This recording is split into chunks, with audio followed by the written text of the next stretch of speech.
the right to protest, free speech, everything else in between, because there was a lot of protests that were taking place. Yes, or not yesterday, over the weekend, in which there were people protesting Donald Trump and Elon Musk in different parts of the country, be it from Boston to San Francisco, Chicago to New York City. There were people out there protesting. And I have to say, it's incredible to see so many people mobilize. It is. It is. And I actually do encourage this. My only question is, where are all of you during the last 4 years? Where was everybody? I mean, it's good to see people out there.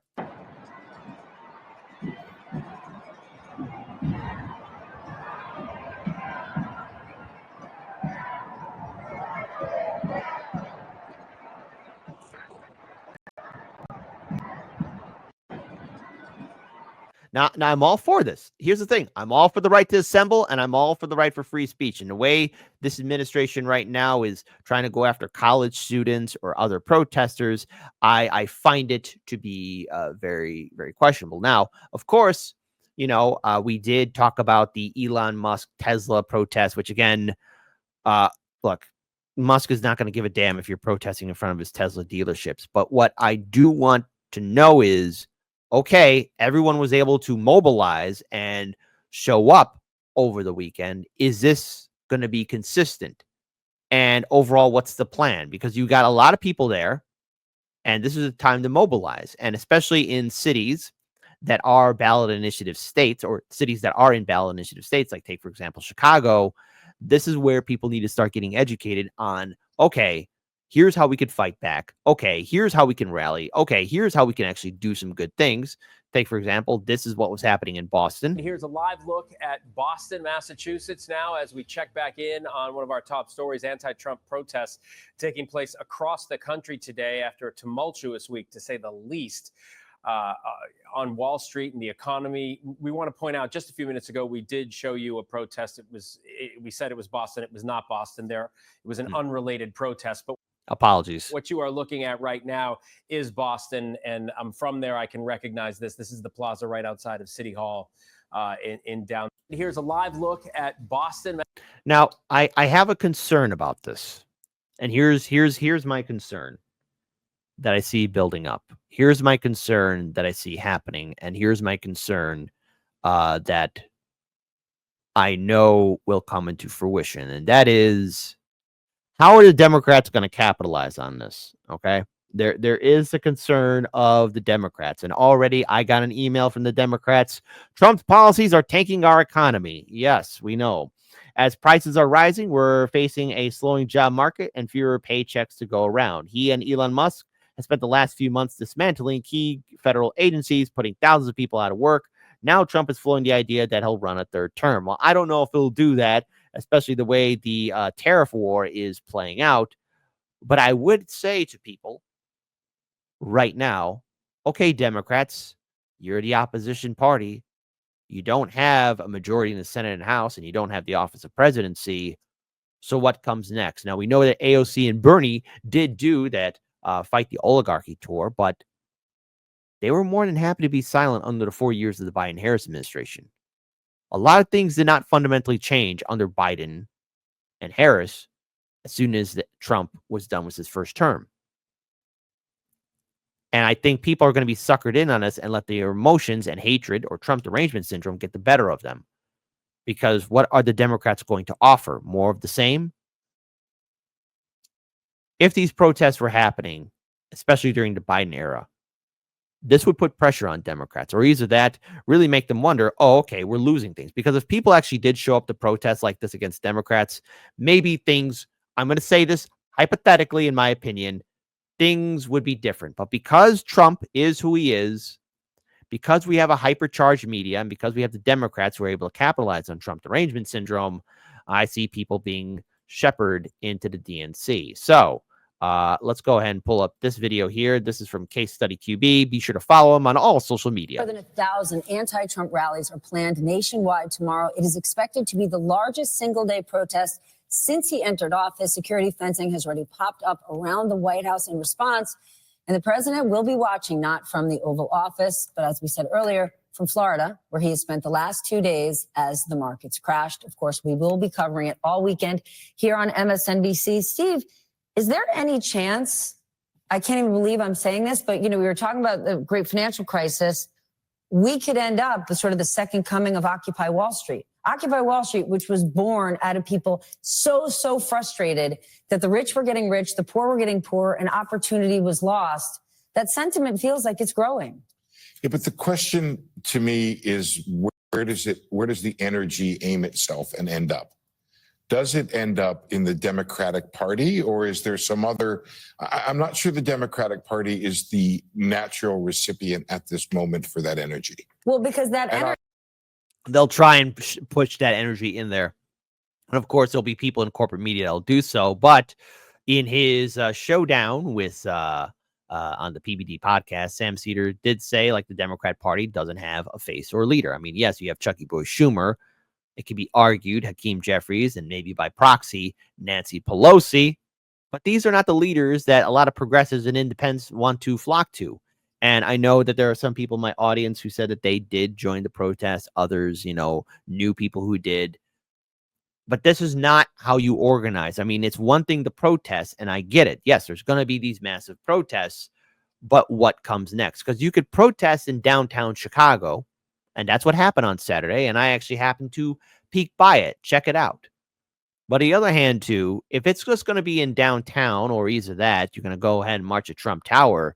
If that's where the energy is going to go, if that's what's going to happen in these protests, then nothing will fundamentally change, and people will be talking about, oh, we got to stand against Trump and we have to impeach Trump, which, again, case in point, I'll be talking about that in a little bit in this segment. Energy is both very progressive and very MAGA. Very MAGA, but here's the thing. It's the Democratic Party can do a job criticizing the Republican Party, but I don't know that it stepped into the void to say, well, here's what we think and believe.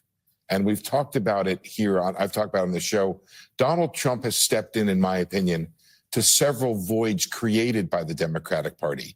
For example, they come in and they say, we're going to cut government right now.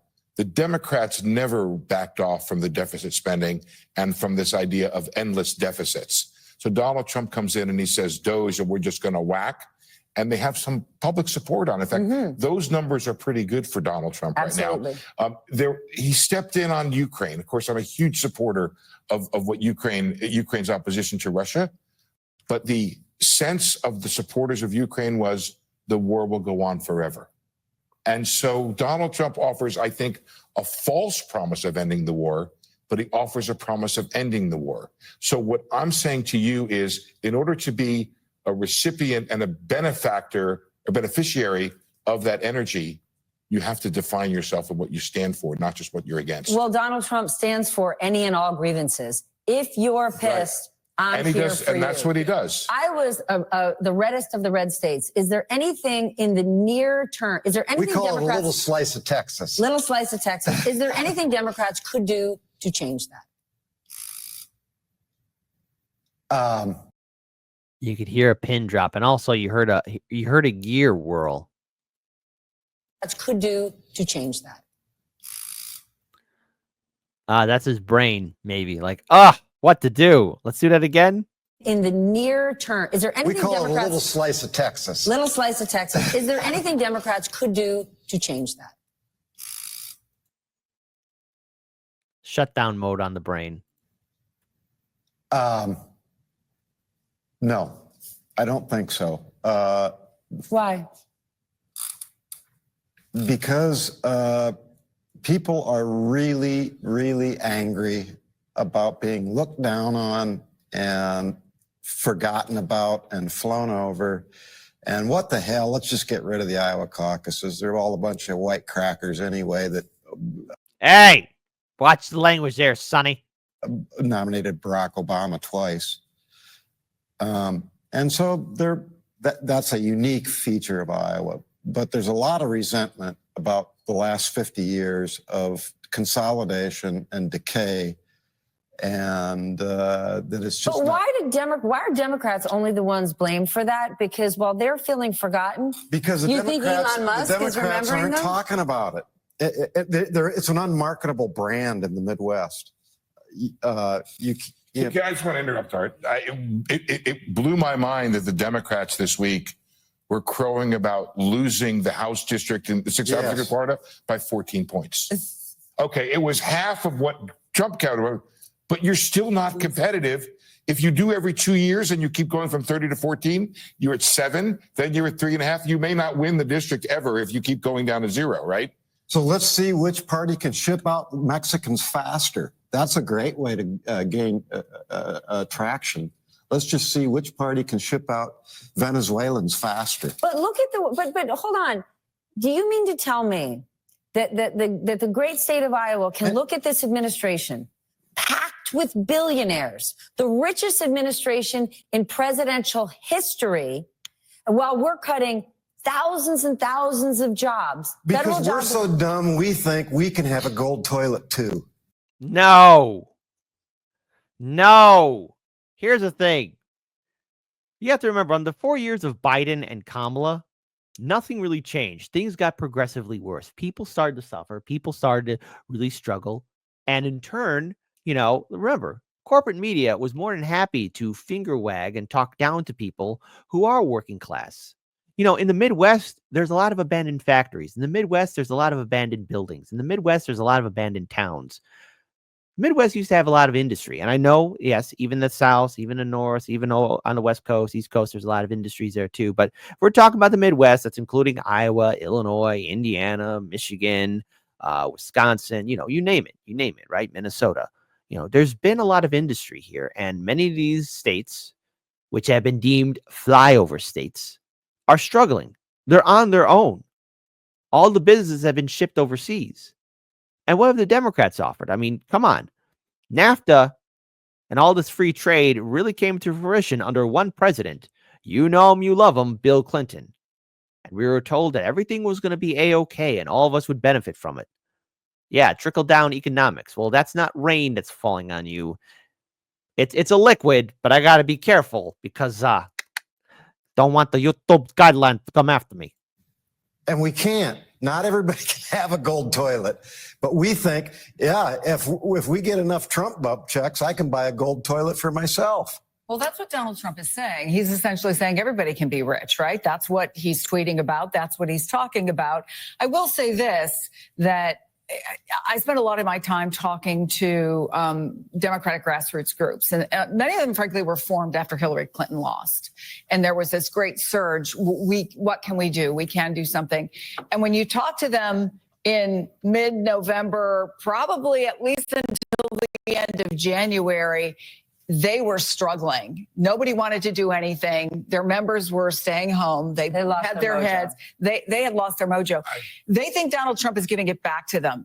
They say everybody's mad. Everybody's frustrated. That's why tomorrow in 50 states, people are going to be out. We'll see how many people actually show, but they're going to be marching. They're going to be rallying. They're going to be protesting.